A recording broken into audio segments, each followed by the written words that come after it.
At 24 years old, I was at the peak of my college years, desperately needing an internship to complete my course requirements. My city was large, almost 1 million inhabitants. But for some strange reason, the internship opportunities were scarce.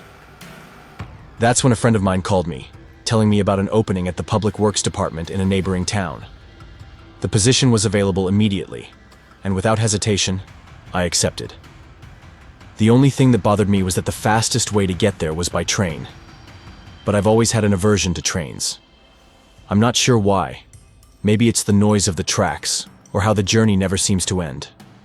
I've always preferred the bus, even if it took a bit longer. There was something about being able to look out the window, observe the streets, the people, the movement of the city that gave me a sense of control. Something I never felt on a train. I know it might sound silly, but that's just how I felt. So, I chose the bus. It gave me a sense of calm, even though there was something off about that journey. The next day, I woke up early, made sure not to be late, and headed to the bus stop. Once on the bus, everything seemed calm. The bus was filled with workers, and seeing all those familiar faces gave me a strange sense of relief. It felt good to be part of something normal. But as we left the city limits, something caught my attention. The road. It felt different. There was something unsettling in the air. I noticed that the number of people walking along the road was disproportionately high, more than normal. Their faces, their gestures, their simple clothes, and something else. Something in their eyes. What bothered me the most was that these people didn't seem to be heading anywhere in particular. They were just walking, as if they had a destination in mind, but with no rush. As though they were crossing the borders of one reality into another, without caring about who was watching them. I arrived at the neighboring town, and my friend was already waiting for me at the Public Works office. He introduced me to the supervisor, a middle-aged man with tired eyes. We headed to the office, and soon enough, I was assigned to inspect the old buildings in the area, making sure they didn't pose a risk to the public. I was excited. I've always been curious about old places. I wondered why some people felt the need to immortalize their lives in buildings, in the walls of homes, or in works of art. It seemed to be something bigger than just the will to live. There was something profound behind these structures. Everything seemed fine until, while heading to our first mission, entering a more isolated part of the town, the strange figures appeared again. Jorge, my friend and colleague, noticed my discomfort and, with a half-hearted smile, began to talk about the strangers. He'd seen them a few times, and, according to what people were saying around town, these figures appeared mostly at night. It was said that anyone working around the outskirts of town at night or traveling through these areas would eventually come across them. Solitary figures or groups, coming from the woods or the old parts of town. But there was more. These people didn't speak to anyone. They didn't make eye contact. They walked in silence, either towards the city or the outskirts, moving fast but without fear, as though they knew exactly where they were headed. After we inspected the dilapidated house, with the thick, heavy air that seemed to press down on my shoulders, we concluded that, despite its deteriorated structure, it didn't pose an immediate risk to the public. But something about that house kept me uneasy. While Jorge walked off to make some notes about the place, something caught my attention in the back of the house. There, in the back, stood a small, isolated structure. A decrepit outbuilding with almost collapsed walls. But something about it made me stop. I stared at it from a distance, a growing weight in my chest, with every passing second. Then I felt something strange.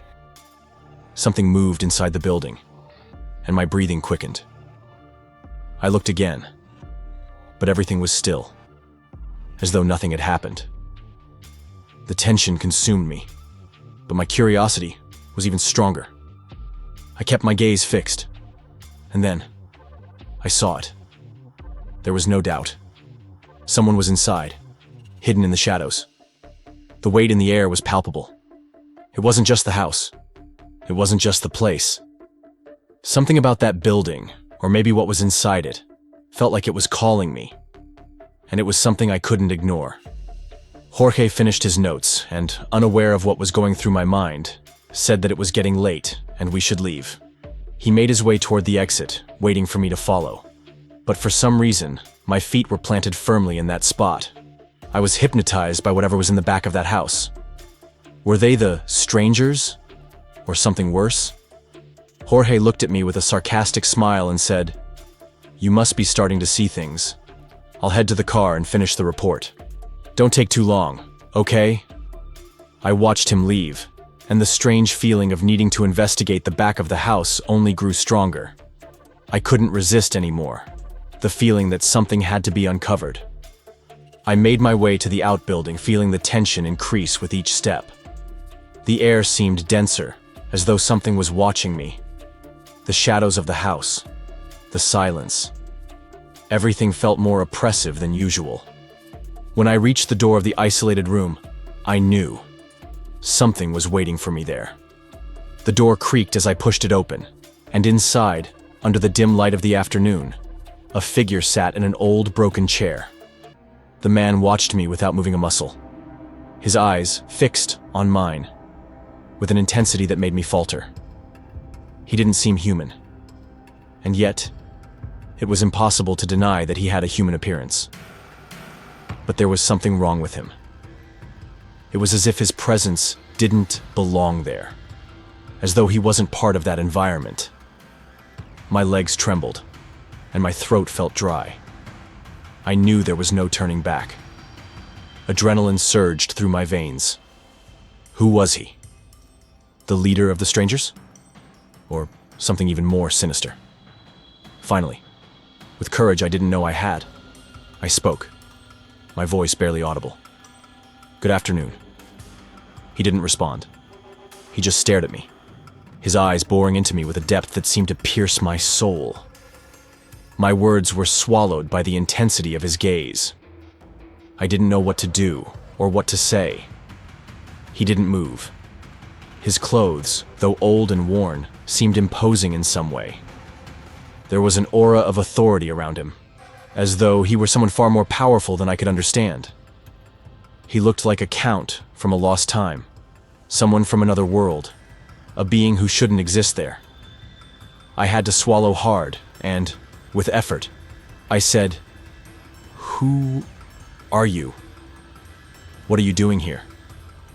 He didn't answer immediately, but when his voice came, it seemed to carry the weight of centuries of silence.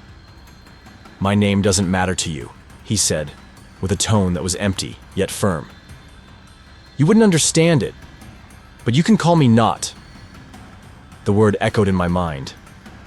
I didn't know what it meant, but I didn't want to ask. He nodded slightly. "Not?" I repeated, trying to stay calm.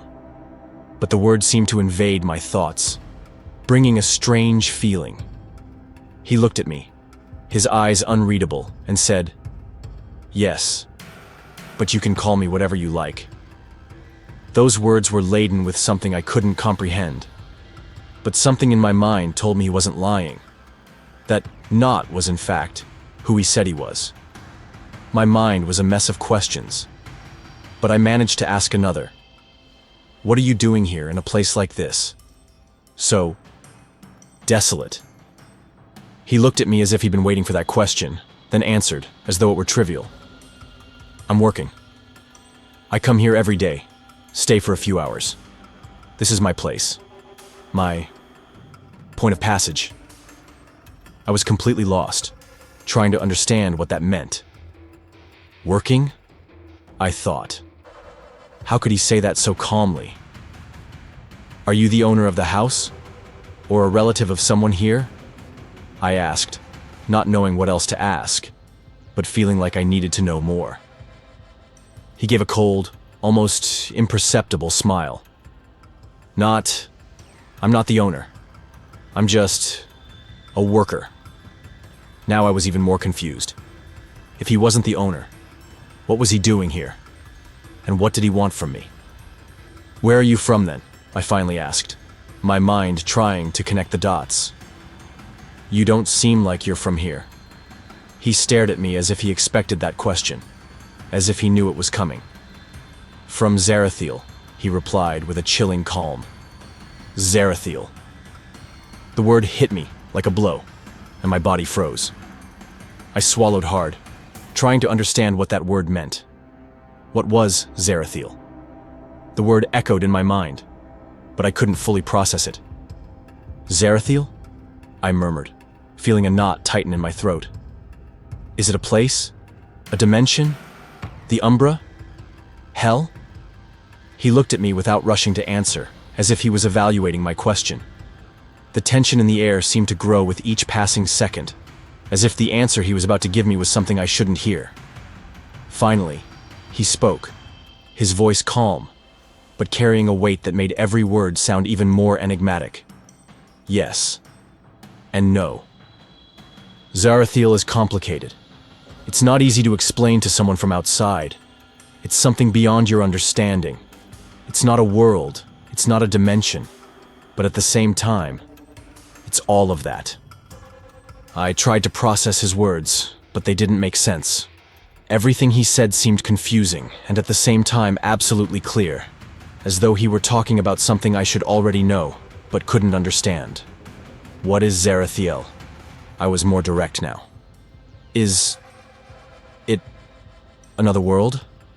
A dimension?"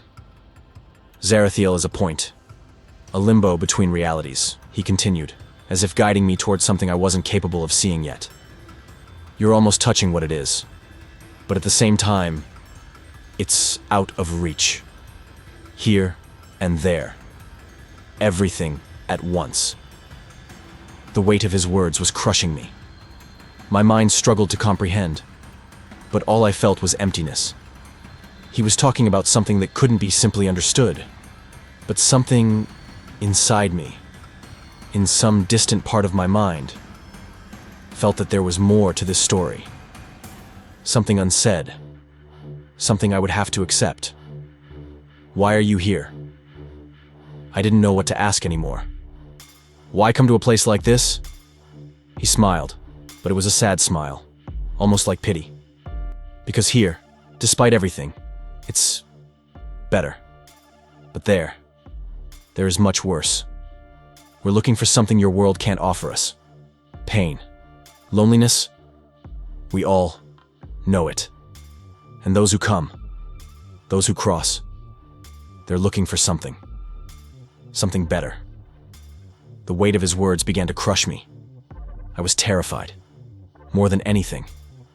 He kept talking, as if it were the most natural thing in the world. "I'm just a guide. I help mine cross over. Most don't return, and many, those who do, stay between worlds, like you." Suddenly, the air around me grew heavier. The room seemed to close in on me. He rose slowly, as if the space around him bent to his presence. "Don't destroy this portal," he said firmly. "Don't try to stop what's already in motion. This is more than you can understand." I looked down, and that's when I saw, with horror, skeletal hands emerging from the floor. They were cold, thin, with long fingers, trying to grab me.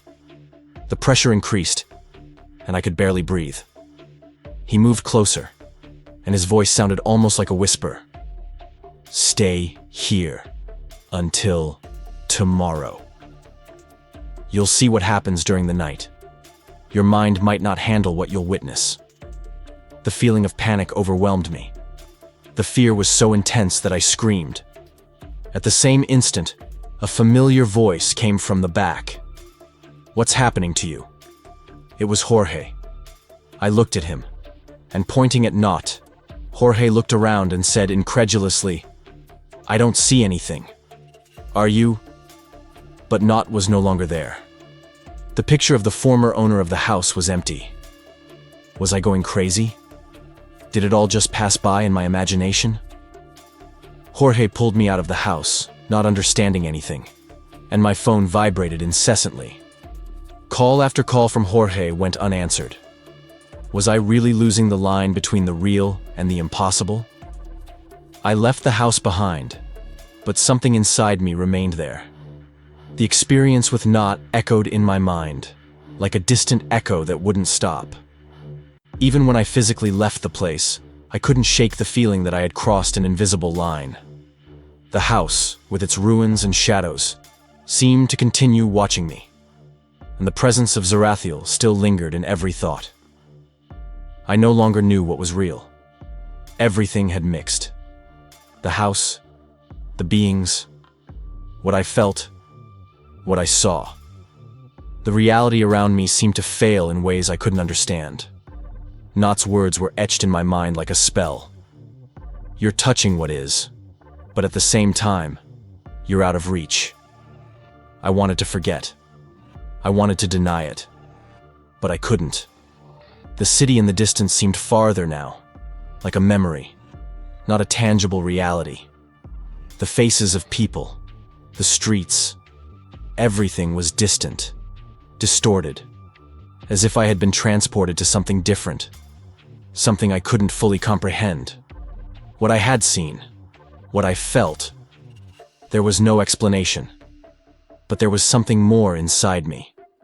The feeling that what I saw, what I experienced, wasn't over. Zarathiel wasn't something that could be erased. It was inside me now, rooted deep in my mind. And I knew that the journey wasn't finished. With each step I took, the feeling of being in limbo, between realities, only increased. The fear wouldn't leave me. I felt that I was still connected to that place, that I was still, in some way, inside Zarathiel, as if I had crossed a door that couldn't be closed. And even if I wanted to, there was no going back. What do you think Zarathiel really is? Have you ever experienced something that made you question reality? If you've encountered something strange or inexplicable, we want to hear from you. Share your own stories and theories in the comments below. Your story might just be the key to uncovering even more secrets about Zarathiel. And who knows, maybe you'll be the next one to cross over. Don't forget to like, subscribe, and hit the bell so you don't miss any more of these chilling tales.